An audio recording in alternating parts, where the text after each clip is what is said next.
And good evening, Cuse Nation, and welcome to the Upstate Orange podcast on FingerLakes1.tv and YouTube. We're coming at you live from inside the FingerLakes1.com studios in downtown Seneca Falls, New York. It's Sunday, December 13th, 2015, and for the next 45 minutes, we'll be talking about Syracuse's loss earlier today to St. John's in Madison Square Garden.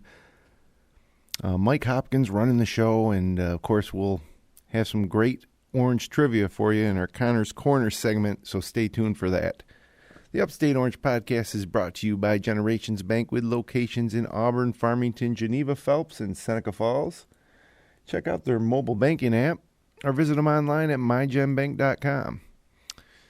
So I have on the telephone, as usual, in Cincinnati, Ohio, Brad Connor. Good evening, Brad. How you doing tonight? The professor. Yep. Hold on, there you go. Now you'll say hello again to our friends, Brad. I had you muted. All right. Now that I'm in, happy Sunday night. Yeah, happy Sunday indeed. Not as happy as it could have been, and I guess we should probably get right to it with our big five topics of the night. And how bad was that loss to St. John's? Pretty bad. pretty bad. I don't remember too many more disappointing losses in recent history. Yeah, it was disappointing because St. John's is not that great a basketball team, although I'd argue they probably played as good as they could play today. It's disappointing because Boeheim's not around, and so now a lot of people are putting blame on Mike Hopkins, and we'll talk about that in a little bit. But, for me, the box score tells the whole story on this one. 19% shooting from three. Trevor Cooney, 1 of 8. Most points scored against the Orange this year at 84. We were out-rebounded 53-39, so with no offense and poor defense, no rebounding, it's no surprise we lost. So it's bad all around, and it makes you question if this is even a tournament team. Yeah, I don't disagree with any of that. It's a struggle on offense for these guys. It's a struggle on defense. At least today it was. They don't seem to have any fire. They don't seem to have nearly as much toughness as I thought they had, and they just aren't executing on offense. There's just too much reliance on the three-point shot. There's nothing inside. And these are things we talked about over the last couple of weeks. But we saw, I think, the worst of the worst today with all the different warts that we've highlighted this season. It all came to a head today, I think. Yeah, and like I say, the fact that Hopkins is on the bench is just kind of exasperates things. I will say this, though. They really shot well. St. John's really shot well, and we just couldn't seem to make a shot. But, that's basketball for you. So I wasn't really happy with the way that we were closing out on the shooters, especially once we realized how hot they were. And, come on, guys, put the ball in the basket. It's especially down the stretch there when we force some turnovers and then we just kind of blow easy opportunities that we really needed to get back into the game. And, bad loss. We're not going to see the top 25 for any time soon. Certainly not after beating our next three opponents, Cornell, Montana State, and Texas Southern, assuming, that we do. And then, it's going to take a couple of big wins in the ACC to get back in there. So, what was shaping up to be, a top 15, maybe a top 10 team heading into January is now, we're on the bubble if there is one in December. Jim, it pains me to say this, but it really was telling today that this is just a soft team.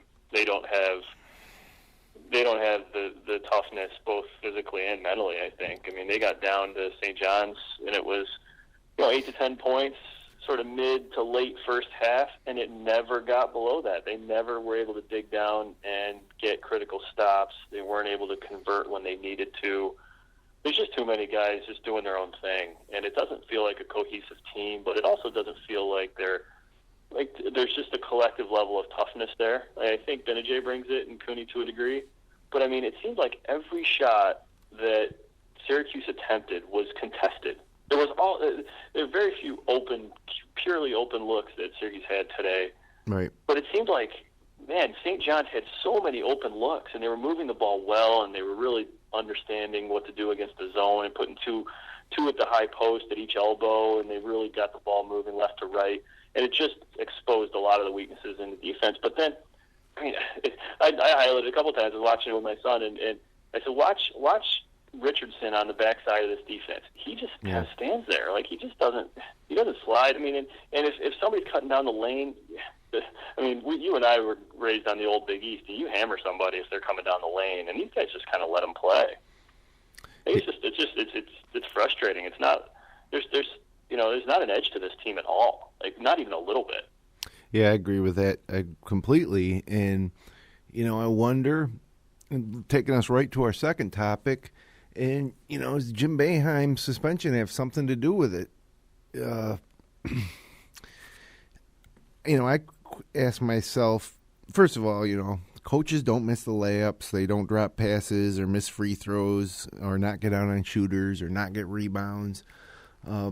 But, I had asked myself, geez, what if Boeheim was on the bench for these last two games, Georgetown, St. John's, would have made a difference? And part of me thinks it kind of might, just because of he gets maligned for his demeanor on the sidelines. Coach Hopkins, much more supportive and rah-rah, and how many times when they needed a big defensive stop was he, getting into them as they were heading back down the court. And, first instinct is to kind of like that kind of fire and passion out of your coach. But it's different than what Boeheim, the way Boeheim approaches it. Boeheim, I don't want to say he doesn't show emotion on the sideline, because if you watch the Duke tape from a couple of years ago, there's a little emotion going there. And he always has gotten emotional, more so at referees, though, and players in a negative way. He'll chastise a player, show some emotion that way, but generally isn't, giving you the rah-rah to his teammates, come on. And, I don't know. I don't know if that makes a difference or not, but you can't help but say, what is it now, 1-2 without Boeheim, with one of the wins, the only win coming against Colgate? Yeah, you better beat Colgate. Every team in the last 50 years has beaten Colgate. I agree with what you're saying, Jim. Coaches don't make layups. Coaches don't miss on a defensive assignment. Coaches don't miss free throws. But there's a lot to be said about the attitude of a team, and there's been a lot of discussion with a lot of different teams that the teams take the personality of their coach. And we hate Duke. Obviously, we wouldn't be a college basketball fan if we didn't. But Duke, is Mike Krzyzewski's boy. He's passionate as anybody, and that's the kind of player he has. And maybe it's recruiting, but he also gets some hard-nosed, tough kids to play that style. And with the more laid-back coaches, I think they tend to not bring as much of that fire. I think that the teams take the personality of their coach, and maybe we're making more of it because it's a small sample size and it's only 3 games. But there's plays that I was up and jumped off of my couch and started screaming at the TV, but I'm looking at Mike Hopkins and he's not doing anything, and that's his style, and I respect him for not changing who he is. But Coach Boeheim would have raised hell, and he would have probably taken a guy out, unless it was Cooney, who he never takes out. But I don't see the same fire from Mike Hopkins, whether that's just his, the way he decides to get the most out of his team, or that's what it's what he thinks works. I don't see it, and I think the softness doesn't necessarily. That's not something we're just seeing in the last 3 games. This team, it's a function of the personnel they've got on the court, I think. But you would like to see more fire. Hopefully that's just situational, and it'll change if the situation mandates it. Yeah, I think that I think it does make a difference, but I'm not saying geez, Hopkins shouldn't be the coach in waiting anymore, and we'll actually talk about that in a little bit too. But when you got a guy who's coached in 1,400 games or however many it is, and a guy who's been a head coach for 3. I'll take the guy with the 1,400, experience over the guy in his third game. So Hopkins has some learning to do, and I don't really know if anything that he particularly did today decided on the outcome, but it's different.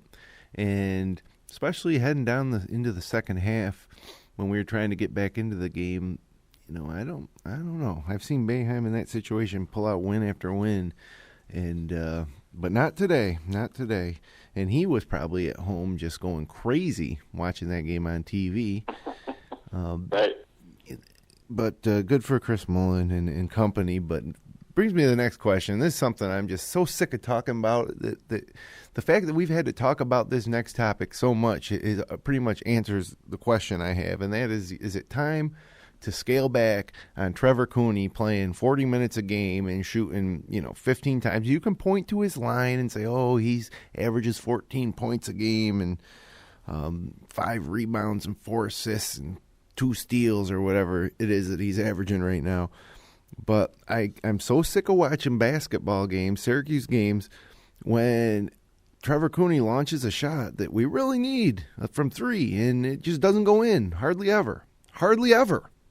Shots that we need or don't need. It doesn't. All shots for this guy who's a shooter. All shots to go in at about a 19-20% clip, and that's just not good enough. And then when there's the situation today when we force a steal and Cooney's got the ball, and pretty much any other shooting guard in the country could probably make a simple reverse layup, he just gets out of control and throws up some shot that looks like it's an 11-year-old girl's game.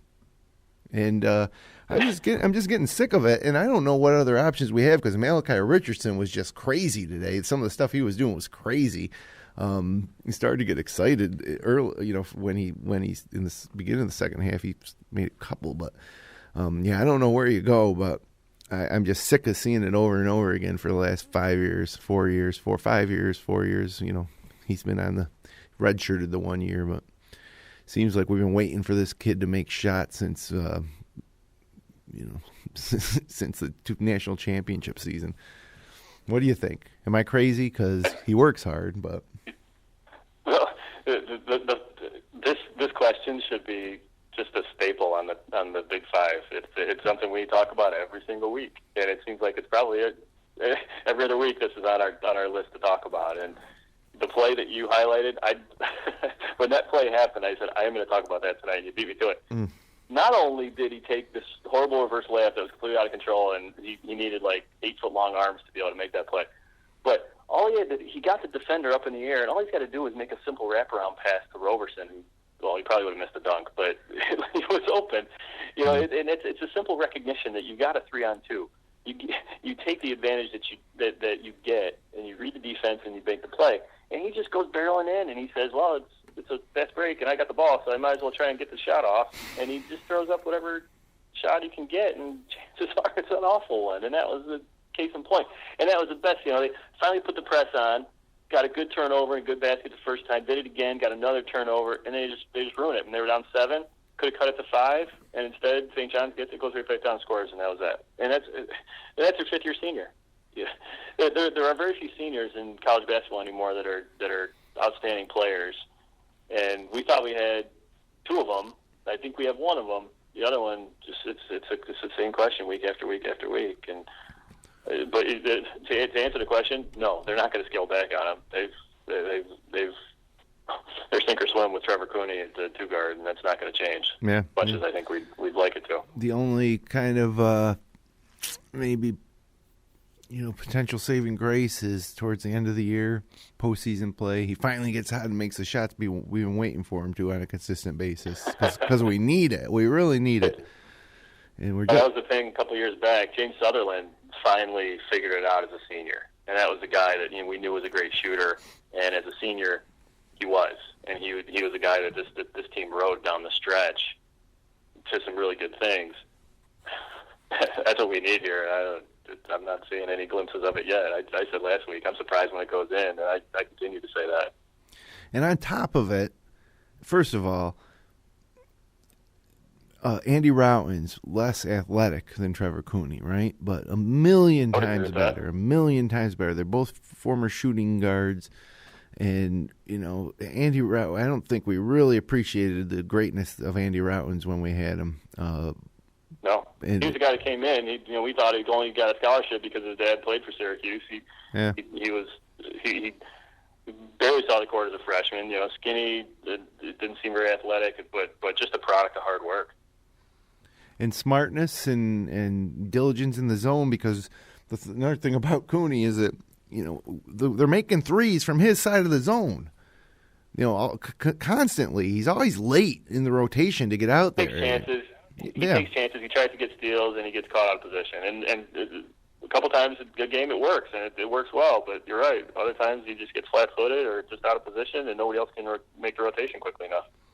Yeah, personally, what I'd like to see is Richardson come from the wing on the zone up to the top of the zone, adds a little height and athleticism up top, and let's take a look at that for a while. Trevor Cooney can play 24, 25 minutes a game. I'm fine with that. I'm fine with that. Especially if he's, starts out shooting good, then okay, those games maybe you'll play him 36, 37, 38 minutes, though rare as those games might be where he starts shooting good. But yeah, I don't know. Enough on Cooney. Let's go to inside to talk about Roberson and Coleman. And it's a poll on Syracuse.com today asked the most valuable player of the game today, and the first choice overwhelmingly was Michael Benajay. The choice for number 2 was Chinoso Oboko. 0 minutes. That's amusing. Yeah. So part of me is just like, come on, Roberson, man up. He went against one of the best shot blockers in the nation. So yeah, the layup that he missed down, just like Cooney, those are shots that you got to make. He's a junior now, and really not making his presence known on the boards today, which is where we need him more than anything. And then Coleman makes mistakes like a high schooler would make. One time I saw him get a pass, and if he just caught it and went right up with it, wide open layup. But he caught it, brought it down, and then back up, and it was contested.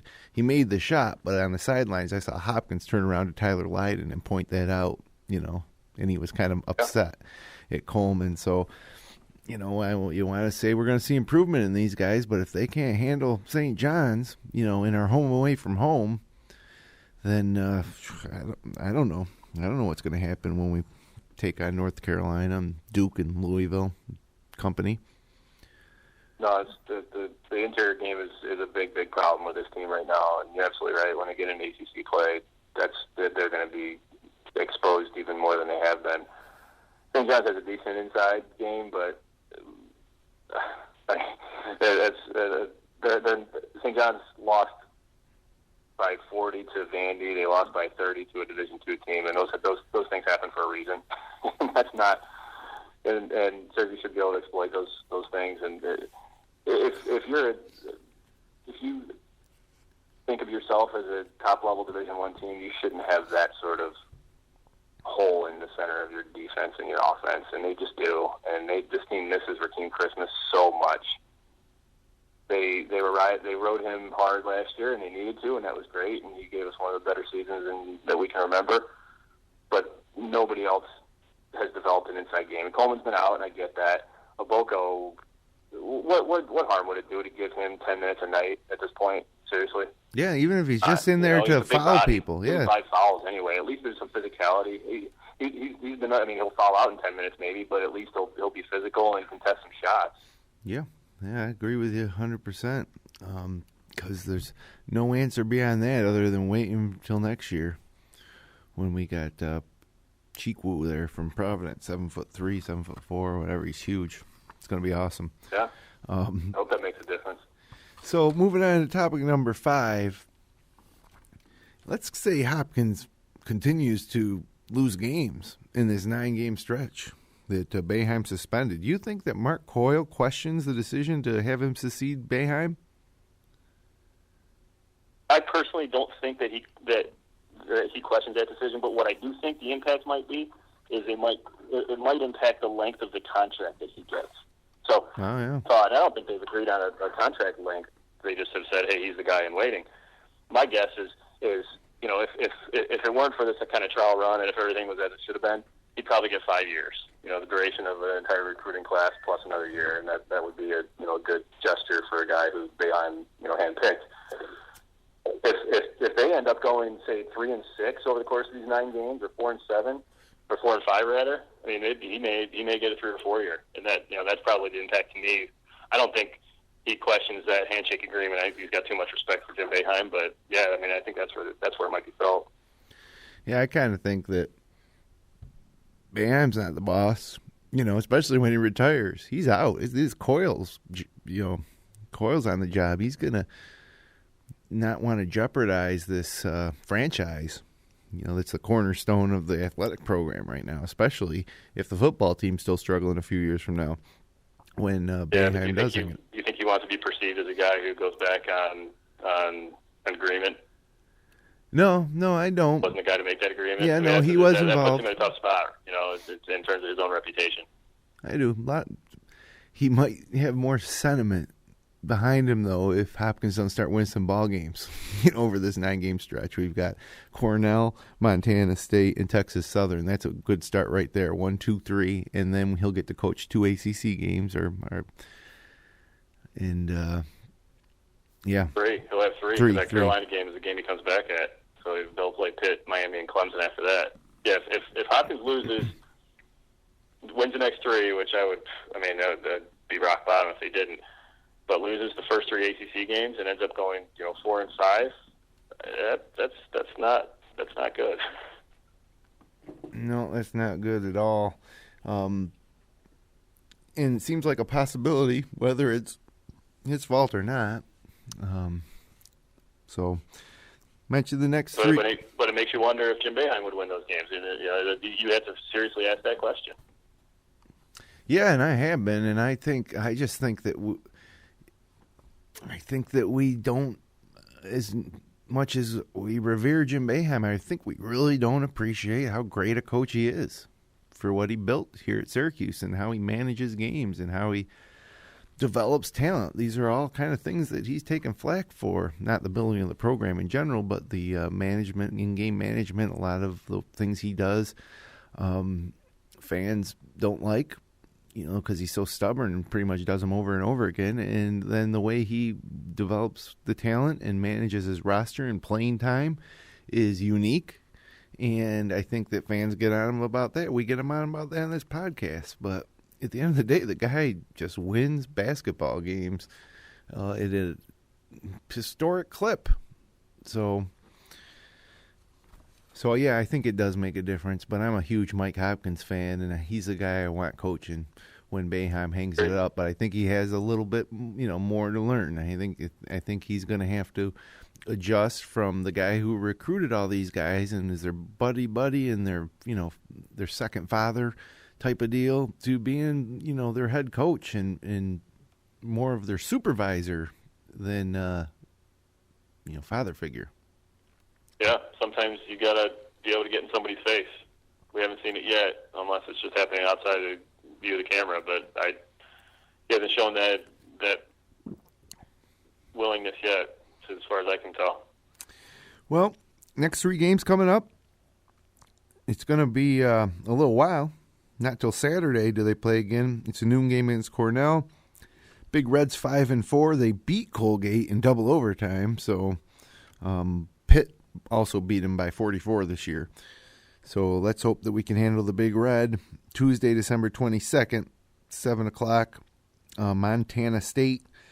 They're 5-4 as well. They lost to Omaha, whoever Omaha is, and I bet it's in Nebraska.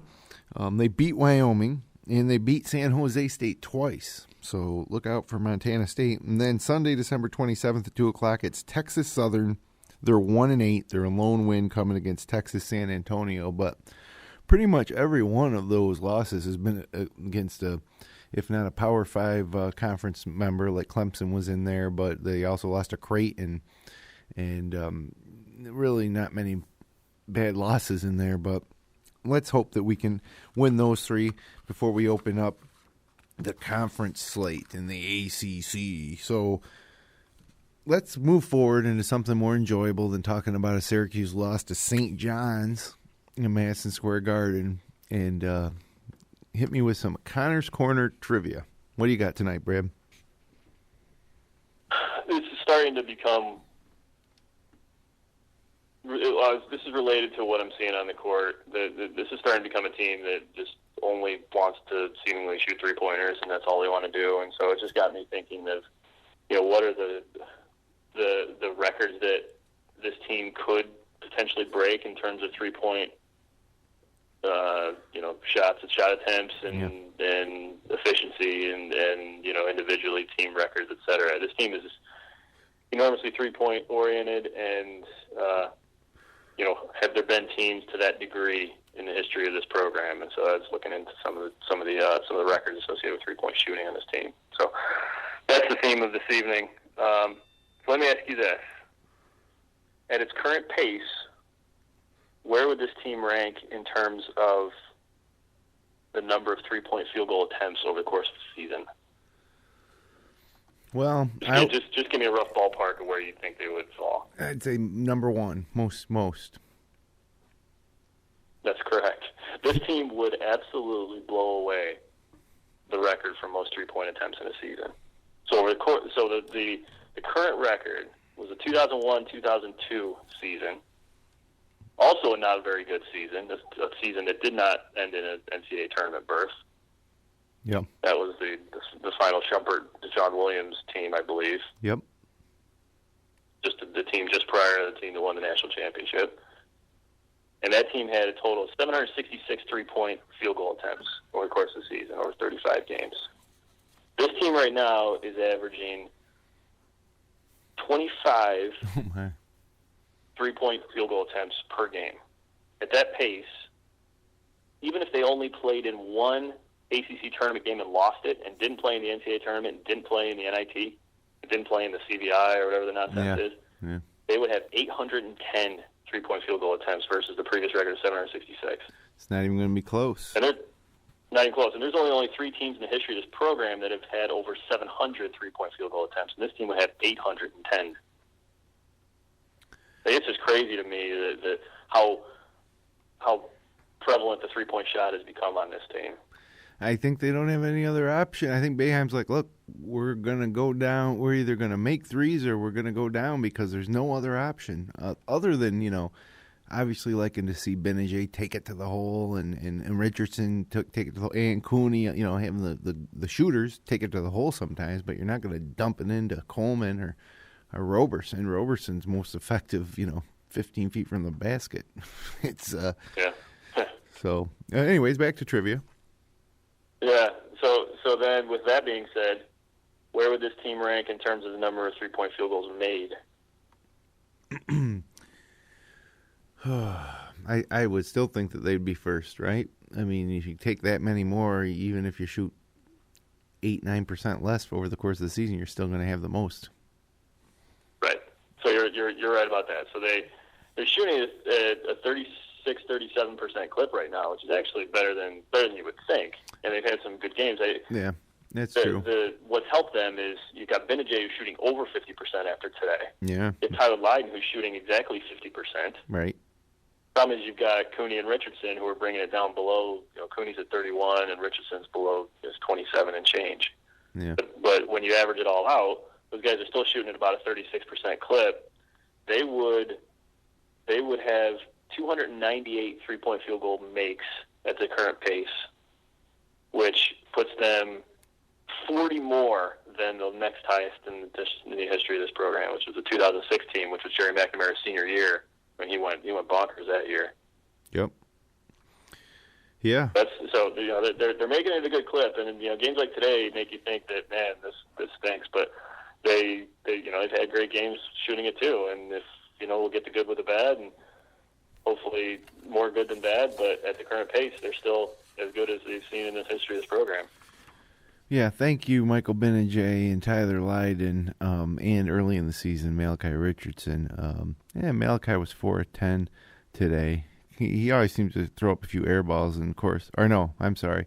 Richardson was 4 of 10 against Colgate, 0 of 11 against St. John's. 0 for 11 today. Yeah, 0 for 11 against St. John's, 4 of 10 against Colgate.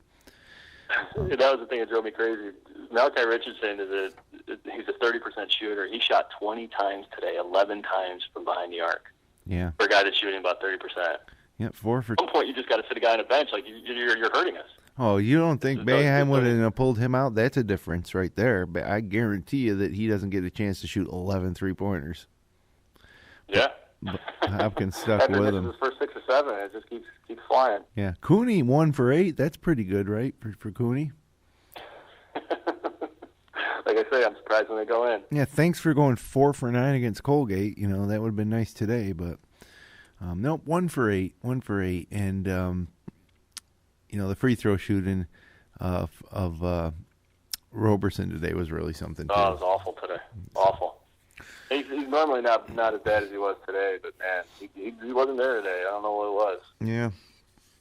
And back at home, I guess, back in front of the home fans. But all right, I got a couple more 3-point trivia questions for you. Okay. How many field goal attempts did Syracuse have in their highest 3-point field goal attempt game? I didn't say that very well. This year. That's the most they've had one game. No, in history of the Syracuse program. In the history. Oh, man, nothing's ringing a bell here. You know, the point of reference, they shot it 26 times today. They shot it 30 times against Colgate. Right. And, geez, is 30 is the Colgate game the right answer? No, it is not. They shot it more than 30 times. Yeah, I have no idea. No idea. I'm going to say it was that Shumpert team. But so you think that so give me a number. What do you think is the highest they've had in terms of the number? 30. Number of threes. 35, 36. 36. No, 34. 34. Not 34. So they've had more than 34 at least 4 times. I'm going back right now through the box scores of this season. They shot 34 times against Lehigh. Oh. Yeah, actually, now I do remember it was like a shot. That was the opener. And it was like, holy. Right. It's a lot of threes this team. I was watching a different team. They shot 24 against Bonaventure. Yeah, I mean, they shot a boatload against Charlotte. The record going into this season, and I should have looked this up. I apologize. I should have filled it in for this year's team. But going into this season, this team shot the most in one game was 39 attempts in a game against Villanova in 2009. I mean, that game doesn't stand out in and of itself, but right. 39 field goal attempts, 3-point field goal attempts in a 40-minute basketball game. That's a lot of threes. Yeah, that's this team, I think, is threatening to break that. Yeah, one of these games they might, although especially against a team that's got a tough interior presence on defense where they really can attack, and all they're stuck doing is jacking up threes. I can see this team breaking 40 easily. Yeah, especially if it's an up and down game. No doubt. No doubt. Yeah, that's all they got. Yep. They love to shoot it. So who has the most 3-point shots in a single game for this team, this program? And how many?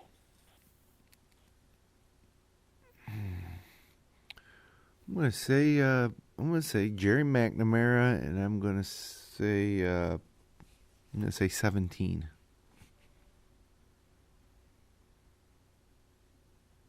Oh, I was thinking makes. Oh, makes? Makes. I don't have the most attempts actually. Jerry McNamara. You know what? Oh, you know what? I do have it. I apologize. Okay. 17 is almost correct. You said it was who? G-Mac. He had 16 attempts in one game, tied for the record with 3 other players. Can you name those other 3 players? Okay, let's go with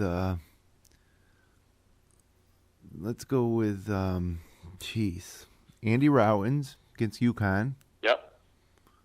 Not against UConn. Oh, it wasn't? Again, in the 6 overtimes. Yeah, the 6 overtimes doesn't even register on this. Huh.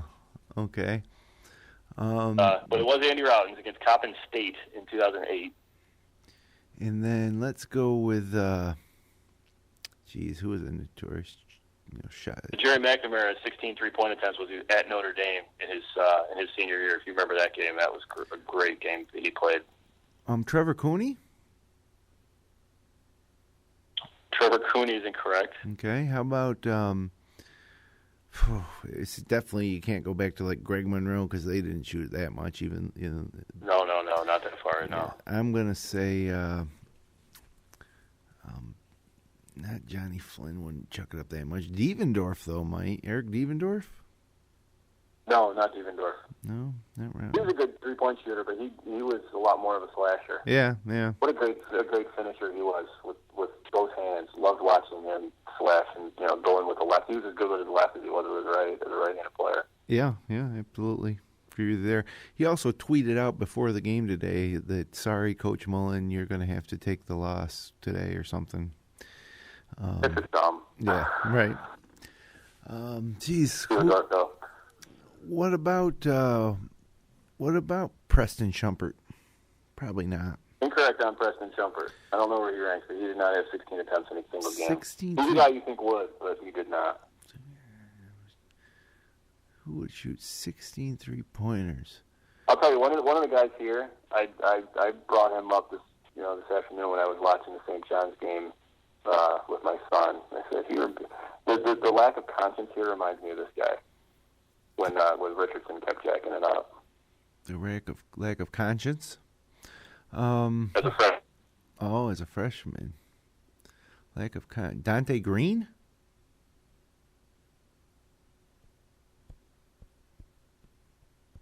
No? Dante Green? Brad? You there? Uh-oh, it looks like we lost Brad. Give me a second. I'll get him back. I will get him back on the line. A little technical difficulties here on the old podcast.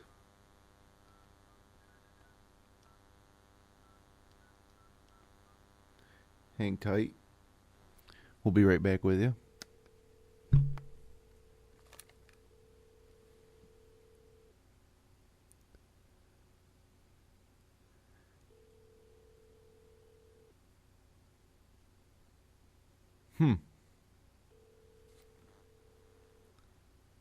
I guess that's what happens when you're coming remote. Oh, there you are. Hey, what's up? But not forgotten. All right, well, our viewers are dying to know who the third guy is. Why don't you, now that you're back on the line, let us know. Green. Was it Dante Green? Dante Green, did you guess him when I was off? I guessed it, and then you didn't respond, and then I guessed it again, and you still didn't respond, and that's when I realized there was trouble. But good, yeah, Dante Green, that makes sense. That makes sense that a 6'9" There's one other guy guy was a great shooter. Uh-oh. He was played back in the mid to late 90s. Jason Sapola? No, I don't think this guy was not on the Final Four. Was he on the Final Four? I don't think he was on the Final Four team. Okay. This guy had 16 as well? Yes. I'll give you one clue and you'll get it immediately. Okay. Former Section 5 player. Oh, John Wallace. Incorrect. Oh, that's right. God, who was the guy? Who is this? I'm drawing a blank. Marius Giannoulis. That's correct. He had 16 attempts in a single game. I always forget about Giannoulis because I always just think of Sapola. No, Giannoulis was a great shooter. Yeah, he was. Certainly was. Yeah. So he I could go on with a lot more 3-point trivia, but because of technical difficulties, we're running short on time. So. All right. Come back to it later in the year. Gotcha.